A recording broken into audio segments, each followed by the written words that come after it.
everybody, Brickhouse here, and a little change of pace. Earlier today was all about Aaron Rodgers and what's going on with his ruptured Achilles, him being out for the year. The Jets were a Super Bowl darling, a Super Bowl favorite, until that fateful fourth play of the game for the Jets. But now it's time to talk about what's going on in Hollywood.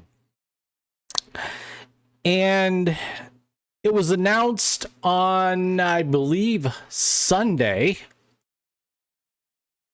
that Drew Barrymore is going to start her show up again.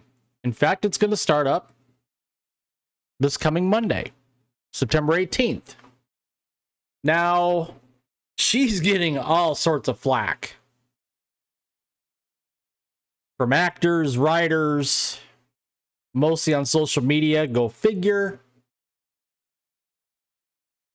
For her decision to bring back her daytime talk show. And here's a little snippet from Variety. While Barrymore is not violating any SAG-AFTRA rules as the host of the show, Guild contracts for talk shows, game shows, variety shows, and soap operas was renewed and ratified in 2022. Basically, what the rules are is they can't discuss any projects. They can't promote any TV shows, any movies. Her show does employ WGA writers. That means new episodes of the Drew Barrymore Show will have to utilize either violating WGA members, non-WGA writers, or no one. And a spokesperson for CBS Media, who distributes her show, told Variety the show will not be performing any writing work covered by the WGA strike. Well,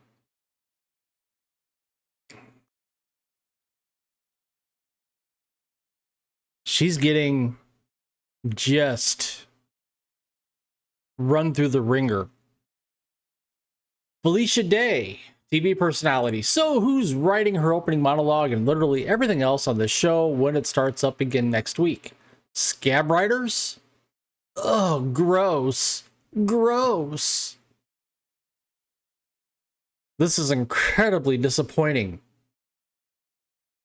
Adam Conover wrote, Drew Barrymore show employs WGA writers who are currently on strike. She is choosing to go back on the air without them and forcing her guests to cross a picket line. This harms your writers and all union workers. Josh Malina, I hope I'm pronouncing that right, of The West Wing, posted a photo of Barrymore to Twitter, or X, with the word scab attached. While his former co-star Bradley Whitford wrote that we'll never forget. Now, Drew is playing self-defense here. She's trying to walk a fine line between getting her show back on the air and appeasing those that are on strike. I own this choice. We are in compliance with not discussing or promoting film and television that is struck of any kind. We launched live in a global pandemic. Our show was built for sensitive times and has only functioned through what the real world is going through in real time. Now, after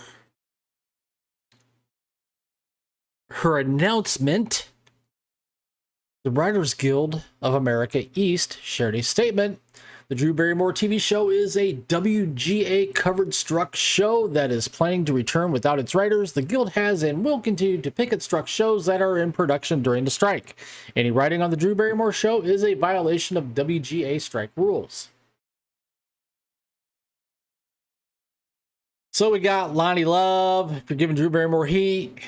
You got to hit all the other shows someone is writing. Still, the focus should be on getting the studios back to the table so everyone can get back to work. Well, she's actually right. You just can't single out somebody's talk show. If you're going to go after her, you have to go after them all. And the focus should be getting back to the bargaining table and negotiating a deal. Already read Felicia Day, David Stack. People are understandably confused about how Drew Barrymore could be scabbing against the WGA and not against SAG-AFTRA. So let's take the opportunity to increase our union literacy. Okay.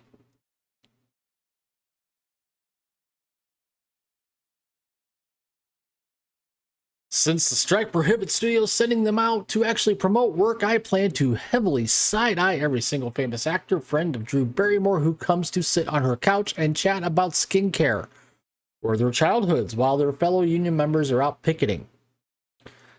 Okay, guys. Again, as long as that actor or actress is not promoting a TV show or a movie, they can go on her show and talk about whatever else they want.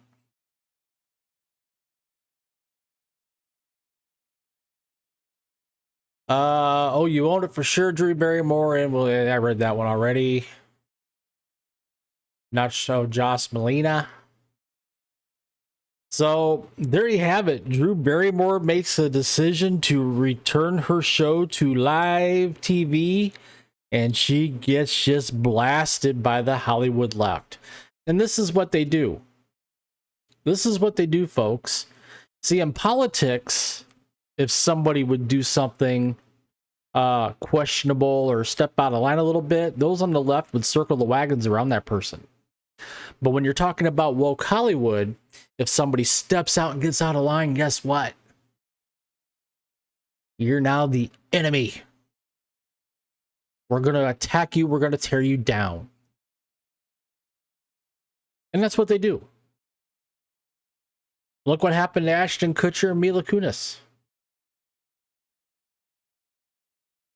I'm sure they heard it from their friends in Hollywood for the letters they wrote, the character letters they wrote in support of their friend Danny Masterson.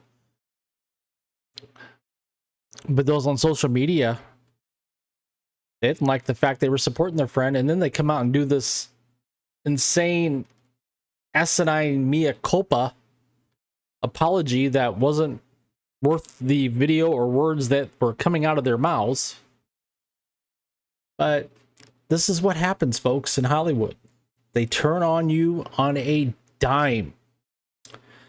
So what do you guys think? Share your opinions, share your thoughts, comment down below. Me, I don't watch Drew Barrymore's show, so I really don't care. I just thought this was interesting that she's come out and said, hey, I'm bringing my show back, and now she's getting attacked. While you're at it, please take the time to smash that like button, subscribe to the channel if you haven't already, hit that notification bell to get notified when my content becomes available here on YouTube, and as always, thank you for watching, and I will see you later.